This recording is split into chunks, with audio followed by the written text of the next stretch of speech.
Chapter 2. The welcome reception was held in what the Corinthian called the solarium, a vast room with a wall of windows overlooking the gardens. Someone had gone to considerable trouble.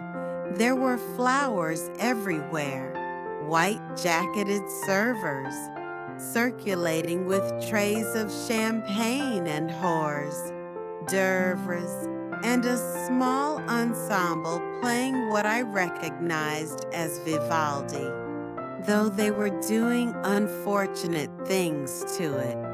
I dressed carefully in a manner that Sarah would have called trying too hard. Black slacks, a silk tunic in deep burgundy, my good pearls. At 78, I'd learned that there were two approaches to aging. You could either embrace invisibility or fight it. The middle ground, I'd observed, simply made you look uncertain. Melissa materialized at my elbow the moment I entered. She was perhaps 40, with a kind of aggressive cheerfulness that suggested either deep reservoirs of genuine optimism or excellent pharmaceuticals. Dr. Vance, you look absolutely stunning. Now, let me introduce you to some of our residents. Everyone has been so excited to meet you. I doubted this sincerely, but I allowed myself to be led into the crowd. The first hour was a blur of names and faces. Richard and Patricia Hammond, who'd made their fortune in medical devices and now split their time between the Corinthian and their home in Aspen. James Chen, a former federal judge, who'd apparently argued a case before the Supreme Court. Margaret Ashford, whose late husband had been a studio executive and who spoke primarily in anecdotes about celebrities I'd never heard of. They were all unfailingly polite. They all asked the same questions. Where had I lived before? Did I have children? What had I taught?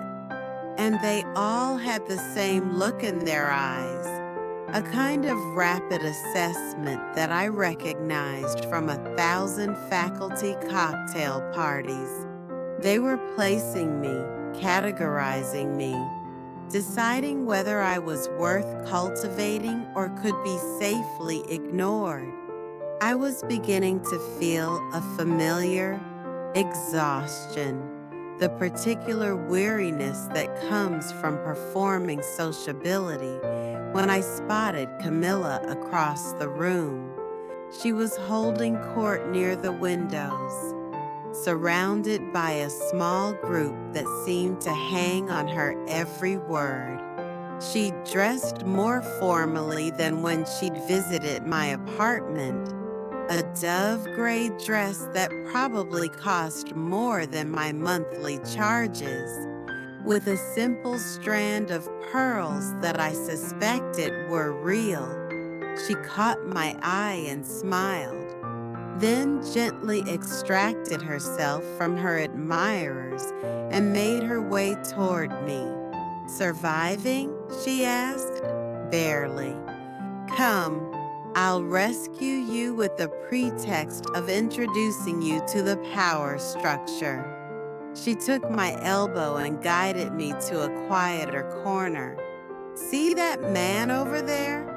The one who looks like he's perpetually constipated?"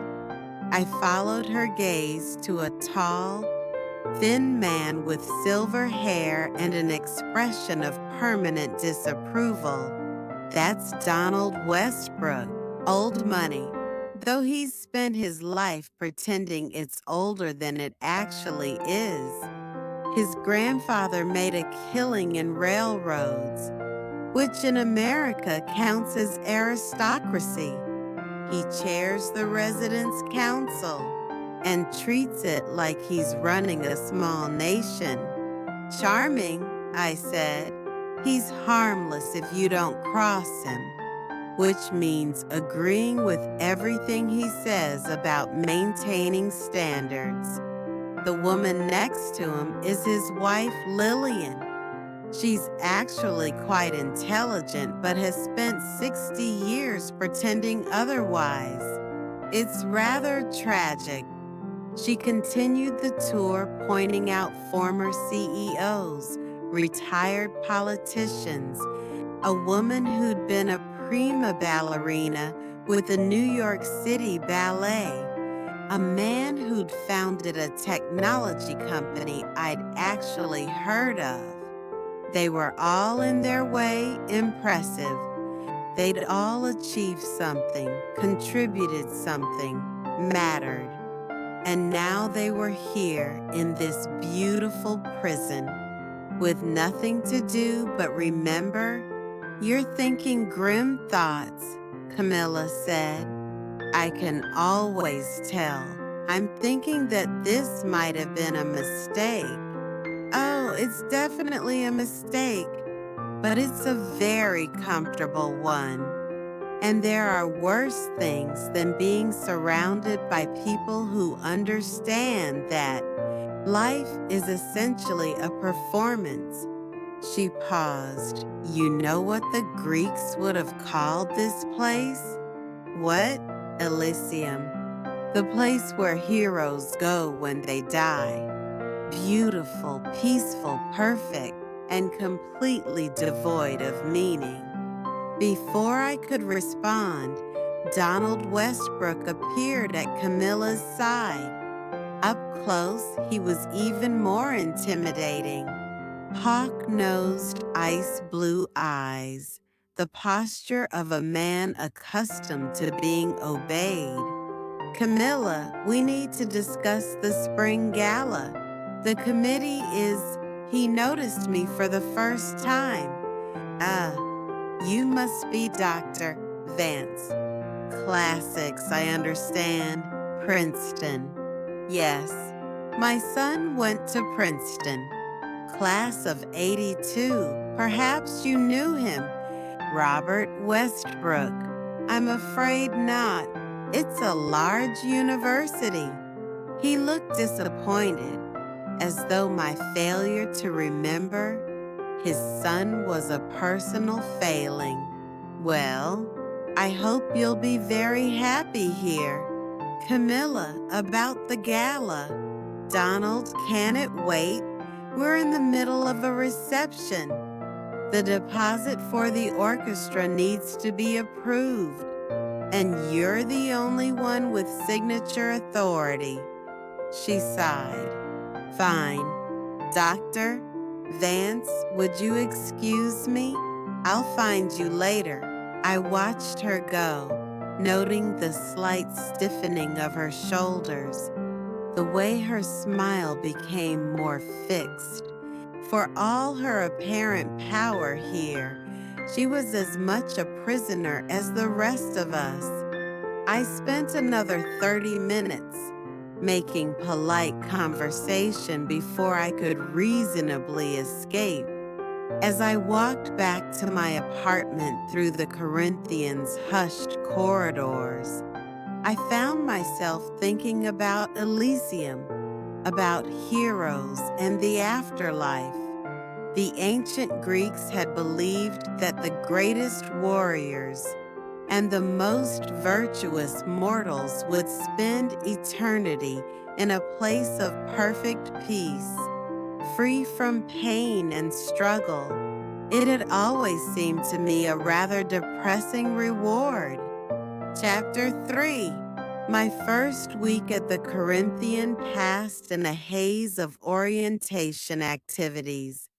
There was a tour of the fitness center, where residents pedaled stationary bicycles while watching financial news, a demonstration of the art studio, where several elderly women were painting careful watercolors of flowers, a presentation on the dining options, of which there were apparently 7, each with its own dress code and social significance. I attended a lecture on estate planning, a wine tasting, a concert featuring a pianist who'd once been quite famous and was now reduced to performing in retirement communities. Each event was impeccably organized, attended by residents in expensive casual wear and profoundly depressing. The depression, I told myself, was my own fault. I'd chosen to come here. I'd wanted order, peace, escape from the emotional demands of my old life. I was getting exactly what I'd asked for. On Thursday evening, there was a residence council meeting open to all residents, though sparsely attended. I went out of curiosity and because I had nothing better to do. The meeting was held in what was called the library. Though it bore little resemblance to any library I'd ever known.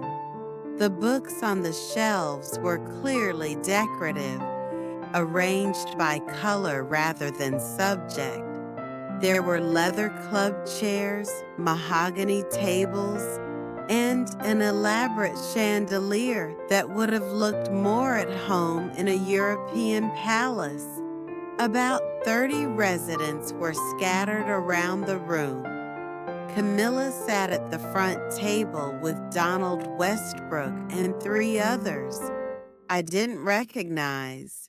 She was taking notes in a leather portfolio, looking every inch the efficient executive.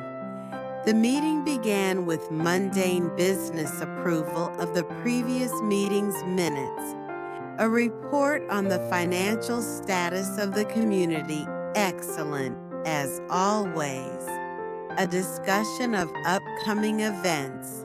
Then Westbrook cleared his throat. Item 5 on the agenda. The matter of Mr. Harrison's behavior at last week's pool area. There was a rustle of interest in the room.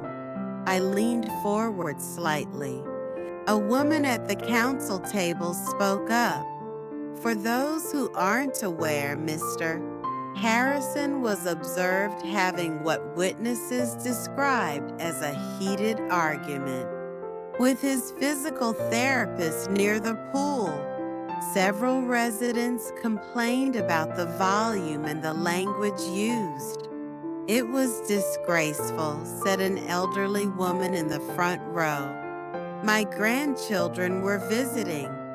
They should not have been exposed to that sort of thing. Mr. Harrison has been under considerable stress, Camilla said quietly. His wife is in the memory care unit. Perhaps we should consider. The rules are quite clear, Westbrook interrupted. Conduct unbecoming to the community can result in a warning or, in severe cases, termination of residency. This isn't Mr. Harrison's first incident. He's grieving, Camilla said, her voice sharper now. His wife of 53 years no longer recognizes him. Surely we can afford some compassion. We can afford compassion, Westbrook said coldly. What we cannot afford is disorder.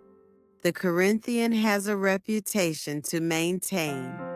Prospective residents expect a certain standard. The discussion continued for another 20 minutes. In the end, it was decided that Mr. Harrison would receive a formal written warning. Another incident would result in mandatory mediation with the Director of Resident Services, and a third would trigger a review of his residency. I left the meeting feeling vaguely nauseated. That night, I couldn't sleep. I lay in my perfect bedroom, in my perfect apartment, listening to the perfect silence and thought about Mr.